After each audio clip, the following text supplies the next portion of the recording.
Le damos la más cordial bienvenida a esta nueva edición de El Contacto Cristiano. En unos minutos, Ricardo vendrá a exponernos el tema de hoy. Pero antes, quiero recordarle que si usted no ha pedido aún la serie de estudios bíblicos que estamos ofreciendo gratuitamente, lo puede hacer hoy mismo, a la dirección que le daré al final del programa.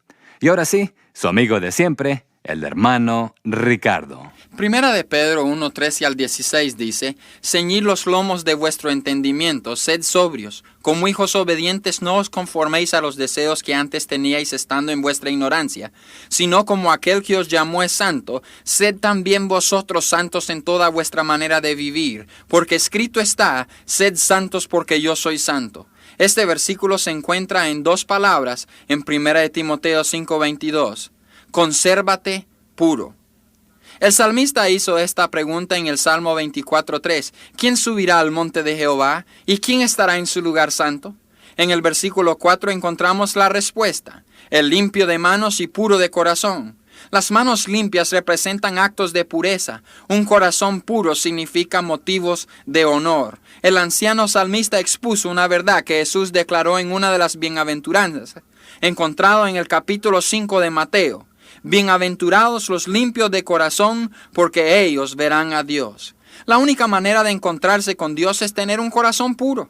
Por esto es que la Biblia nos expresa tantas formas en que podemos adquirir esa pureza, y la razón también por la cual estamos llevando a cabo esta serie de estudios de cómo mantenernos puros. El cristiano toma el primer paso hacia la pureza cuando propone en su corazón no contaminarse con las cosas que Dios no aprueba. Toma el siguiente paso hacia la pureza y una vida de santidad cuando resiste a la maldad. Unámonos de mente y corazón mientras que investigamos este asunto de resistir la maldad. En primer lugar, es necesario que comprendamos que Dios desea que nos mantengamos puros. Efesios 1:4 nos dice: según nos escogió en Él antes de la fundación del mundo, para que fuésemos santos y sin mancha delante de Él. La elección divina de Dios no es solamente para salvación, sino para una vida de santificación consagrada a Él. Por eso es que la Biblia nos dice en 1 de Pedro 1:15, como aquel que os llamó es santo, sed también vosotros santos en toda vuestra manera de vivir. Dios requiere santidad en su gente. Conociendo nuestros límites, Él hace que cada creyente sea una nueva criatura en Cristo Jesús y le da la capacidad de ser lo que es. Efesios 2:10 nos dice: porque somos hechura suya, creados en Cristo Jesús para buenas obras, las cuales Dios preparó de antemano para que anduviésemos en ellas. Segunda de Corintios 5, 14 y 15 dice: porque el amor de Cristo nos constriñe, pensando esto, que si uno murió por todos, luego todos murieron, y por todos murió para que los que vivan, ya no vivan para sí, sino para aquel que murió y resucitó por ellos. Como podemos ver, el creyente en Cristo ya no debe vivir para sí, sino para Cristo. Primera de Pedro 4:2 lo dice de esta manera: para no vivir el tiempo que resta en la carne conforme a las concupiscencias de los hombres, sino conforme a la voluntad de Dios. Dios quiere que sus hijos seamos puros en actitud, palabra y hecho. Primera de Tesalonicenses 4:3 nos dice que la voluntad de Dios es nuestra santificación. Si deseamos agradar a Dios, solo hay una forma de hacerlo, y es mantenernos puros. Debemos huir de cada situación en que podríamos pecar. En segundo lugar, debemos reconocer que el problema que el hombre tiene con la carne, el mundo y el diablo, lo que le detiene de conservarse puro, es su propio problema, y es un problema grande. El mundo es enemigo del hombre y una fuerza que le detiene de conservarse puro. Primera de Juan 2, 15 al 17 nos dice: no améis al mundo ni las cosas que están en el mundo. Si alguno ama al mundo, el amor del Padre no está en él. Porque todo lo que hay en el mundo, los deseos de la carne, los deseos de los ojos y la vanagloria de la vida, no provienen del Padre sino del mundo. Y el mundo pasa y sus deseos, pero el que hace la voluntad de Dios permanece para siempre.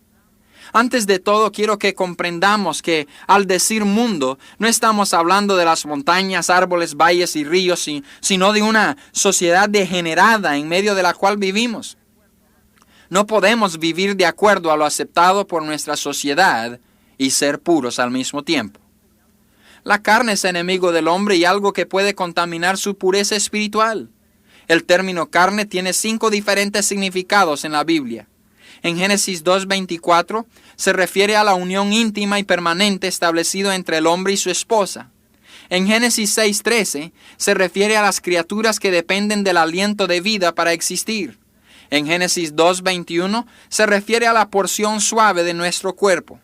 En Juan 1:14 se refiere a la naturaleza humana material en oposición a la divina naturaleza espiritual. Y en Romanos 8:5 se refiere a la naturaleza del hombre no regenerada.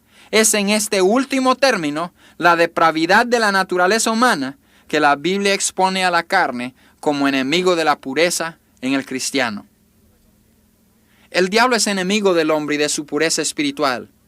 El mismo nombre diablo significa acusador. Entendamos que hay un diablo y muchos demonios. El diablo, conocido también por el nombre Satanás, es el maligno enemigo de Dios y del hombre. Él acusa a ambos. Él se lleva en cautiverio a los que se someten a él y los guía a la destrucción total de todo su ser. Él es como león rugiente, fuerte y sin compasión. Como animal salvaje anda en busca de quien despedazar. El mundo, la carne y el diablo son nuestros enemigos espirituales. Estos 3 se oponen a nosotros tanto internamente como externamente. Y sin embargo nosotros podemos ser puros, no importa qué tan fuertes sean estos 3. En tercer lugar, debemos reconocer que es la habilidad de Dios la que nos da fuerza para vencer. 1 Corintios 10:13 nos dice: no os ha sobrevenido ninguna tentación que no sea humana, pero fiel es Dios que no os dejará ser tentados más de lo que podéis resistir, sino que dará también juntamente con la tentación la salida para que podáis soportar. Pensemos unos segundos en este versículo. En primer lugar, nos enseña que vamos a experimentar la tentación. Esto es común, pues no hay persona que no sea tentado. Aún Jesucristo fue tentado. En segundo lugar, nos enseña que nuestra victoria sobre la tentación se basa en la fidelidad de Dios. En tercer lugar, nos enseña que Dios nunca nos permitirá ser tentados con más fuerza de lo que podríamos soportar. Y en cuarto lugar, nos enseña que cada vez que Satanás nos envía una tentación, Dios nos envía una salida de escape. En todo esto encontramos la esperanza del cristiano en obtener la victoria. No nos desanimemos cuando somos puestos a prueba. Segunda de Pedro 2:9 nos dice: sabe el Señor librar de tentación a los piadosos. Ninguna prueba es demasiado para Dios. Primera de Juan 4:4 dice: hijitos, vosotros sois de Dios y los habéis vencido, porque mayor es el que está en vosotros que el que está en el mundo. Nosotros debemos aceptar con fe la victoria que Dios nos ha provisto, y en esto nos podremos regocijar. En cuarto lugar, debemos reconocer que es el privilegio del hombre ser suficiente y puro en todas las situaciones. Primera de Juan 5:1 y 4 nos dice: todo aquel que cree que Jesús es el Cristo es nacido de Dios. Todo lo que es nacido de Dios vence al mundo, y esta es la victoria que ha vencido al mundo, nuestra fe. Nosotros podemos tener la victoria sobre el diario pecado. Dios dijo que lo podríamos tener. En cada tentación nosotros podemos decir: todo lo puedo en Cristo que me fortalece. El Salmo 125:1 y versículo 2 dice: los que confían en Jehová son como el monte de Sión, que no se mueve sino que permanece para siempre. Nosotros podemos tener victoria, pero la victoria está en el poder de Dios y no en nuestro poder. Segunda de Corintios 3:5 dice: no que seamos competentes por nosotros mismos para pensar algo como de nosotros mismos, sino que nuestra competencia proviene de Dios. No hay ninguna demanda sobre nosotros que no es también una demanda sobre Dios, quien vive en nosotros. Así que debemos mantener nuestra mira en Dios para mantenernos puros delante de Él. Santiago 4:7 nos dice: someteos pues a Dios, resistid al diablo, e huirá de vosotros. Así es como podemos mantenernos puros. Vamos a orar. Padre, el deseo de nuestro corazón es agradarte. Gracias por darnos la victoria sobre el mal en nuestras vidas, pero no vamos a ser necios y pensar que la fuerza está en nosotros. Bien sabemos que dependemos totalmente de ti. Señor, ayúdanos a estar siempre totalmente entregados. Te lo pedimos en el nombre de Jesús. Amén. A pensar el día de hoy, ¿verdad? Lo importante es que más que pensar en estos principios bíblicos, los pongamos en práctica. Para ayudarle en esta tarea, queremos hacerle llegar nuestros cursos bíblicos por correspondencia en forma totalmente gratuita. Si usted nos escribe a El Contacto Cristiano, apartado postal 11263, Houston, Texas, 77293. Recuerde incluir con su correspondencia el nombre de esta emisora. Nuevamente nuestra dirección es El Contacto Cristiano, apartado postal 11263, Houston, Texas, 77293. Esta fue una producción de la Asociación Bautista Misionera de América. Nos volveremos a encontrar, Dios mediante, en nuestro próximo programa para otra entrega de El Contacto Cristiano.